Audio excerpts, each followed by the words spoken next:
monopoli kontemporer. Yang pertama adalah Microsoft pada awal 1990-an sampai awal 2000-an. Kasusnya, Microsoft menghadapi tuntutan hukum karena dianggap menggunakan dominasi dalam pasar sistem operasi Windows untuk menghambat pesaing seperti Nescafe dalam industri browser web. Lalu yang kedua, Google pada 2020 sampai sekarang. Kasusnya, Google menghadapi gugatan anti-monopoli dari pemerintah Amerika Serikat karena dugaan praktik monopoli dalam pencarian daring dan iklan digital. Dampaknya, perusahaan berisiko mengalami pemecahan bisnis tertentu jika terbukti penyalahgunaan kekuatan pasarnya. Next.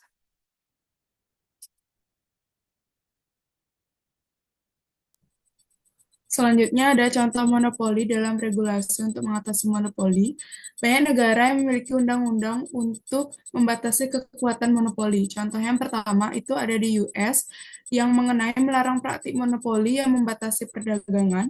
Yang kedua itu ada di Kanada yang mengatur persaingan yang adil dalam pasar domestik. Yang ketiga itu ada di Uni Eropa yang dimana mencegah perusahaan besar mendominasi pasar secara tidak adil. Dan yang terakhir ada di Indonesia, yaitu melarang praktik monopoli dan persaingan usaha tidak sehat. Selanjutnya,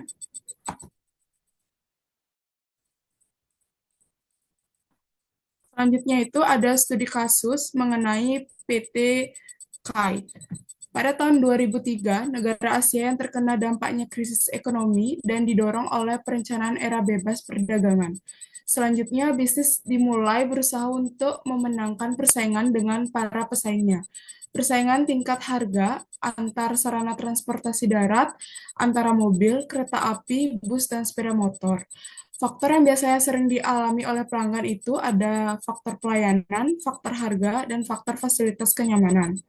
Hal ini mendukung konsumen atau masyarakat yang ingin menggunakan jasa transportasi darat yang cukup efisien dan sesuai dengan kebutuhan mereka.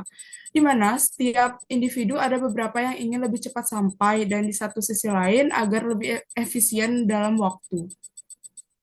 Transportasi darat yang memenuhi itu semua yaitu dengan menggunakan kereta api, dikarenakan kereta api bisa terhindar dari macetnya lalu lintas, efisien waktu, dan bisa mengangkut barang-barang yang banyak.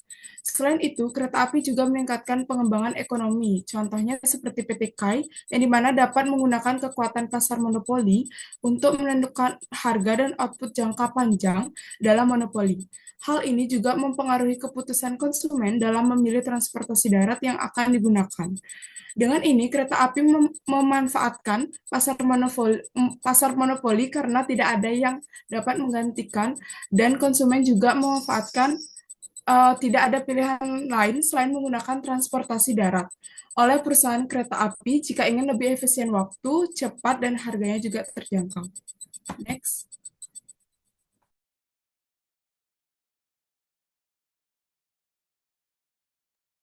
Oke teman-teman, tadi kita udah membahas tentang karakteristiknya. Jadi sekarang kita akan mengkaitkan studi kasus yang tadi dengan karakteristik monopoli itu sendiri. Jadi yang pertama itu karakteristiknya yaitu hanya terdapat satu pelaku usaha. Yang dimana, jadi PT KAI ini adalah satu-satunya perusahaan yang mengoperasikan kereta api di Indonesia.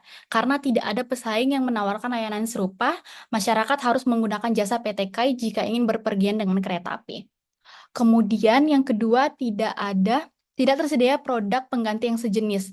Nah, jadi layanan kereta api dari PT KAI ini tidak memiliki alternatif yang benar-benar setara. Transportasi lain seperti bus atau pesawat tidak dapat sepenuhnya menggantikan kereta api karena adanya perbedaan biaya, kapasitas penumpang, dan efisiensi perjalanan. Ketergantungan masyarakat terhadap kereta api semakin memperkuat posisi PT KAI sebagai pemegang monopoli. Dan yang ketiga ada kontrol penuh terhadap harga. Jadi, PT KAI ini bebas menentukan harga tiket karena tidak ada pesaing yang menawarkan layanan serupa. Namun, kebijakan harga tetap dipengaruhi oleh daya beli masyarakat dan aturan pemerintah. Terutama untuk tarif kelas ekonomi, pemerintah juga memberikan subsidi serta mengatur tarif agar harga tetap terjangkau bagi masyarakat luas. Next.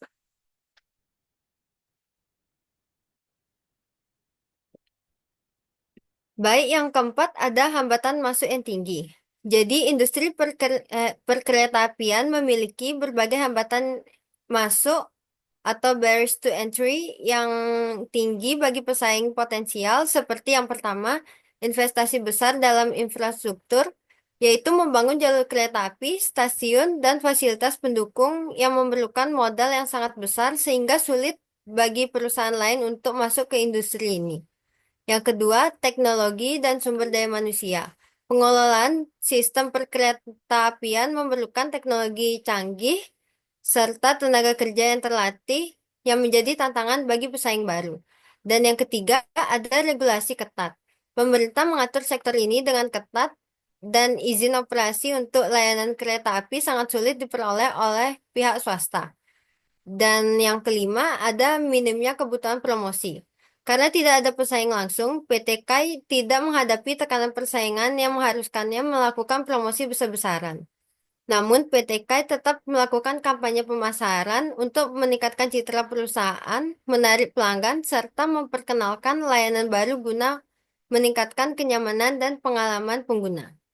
Next.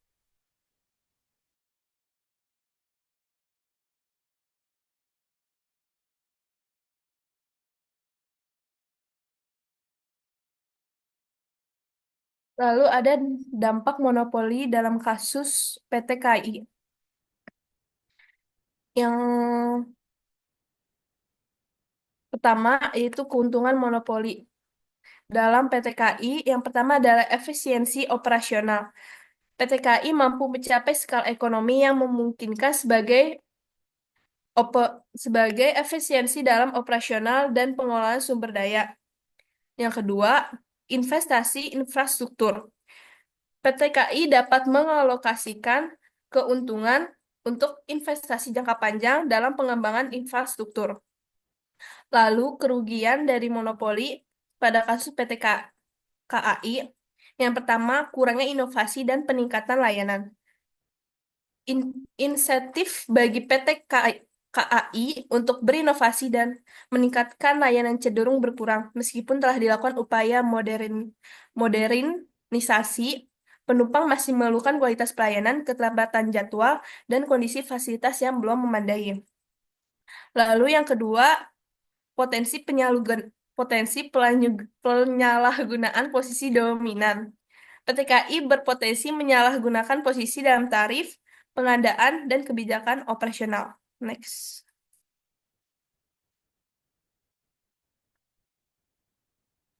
Selanjutnya ada upaya regulasi pada kasus monopoli PT KAI, yang dimana menyadari dampak negatif yang ditimbulkan oleh monopoli PT Kereta Api Indonesia atau Persero terhadap persaingan dan kualitas layanan. Pemerintah telah mengimplementasikan berbagai kebijakan untuk membuka sektor perkereta-apian bagi operator lain. Salah satu strategi yang dirancang pemerintah untuk meningkatkan pelayanan kepada masyarakat adalah dengan menjual rute-rute kereta api tertentu kepada pihak swasta, sehingga pengelolaan layanan tidak sepenuhnya dikuasai oleh PT KAI. Namun, kebijakan ini masih menghadapi beberapa tantangan. Meskipun demikian, rencana tersebut mencerminkan upaya pemerintah untuk memberikan kesempatan kepada sektor swasta berkontribusi dalam pengelolaan transportasi kereta api. Selanjutnya,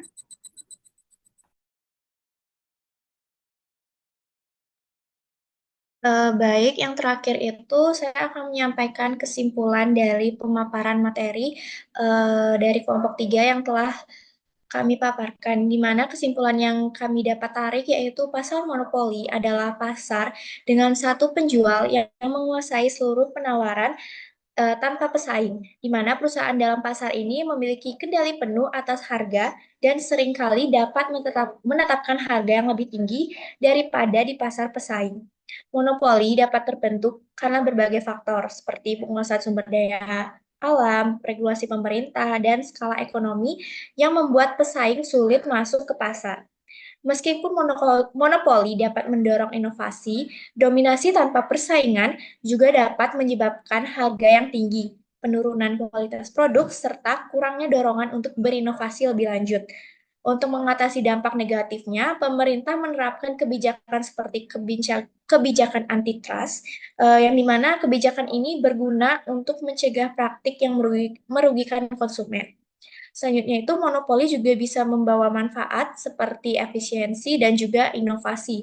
Tetapi hal ini juga beresiko untuk menaikkan harga dan membatasi pilihan konsumen. Contohnya itu dari kasus yang sudah dijelaskan tadi yaitu PT KAI atau PT KAI di Indonesia memonopoli layanan kereta api sehingga diperlukan regulasi agar tetap adil dan terjangkau bagi masyarakat.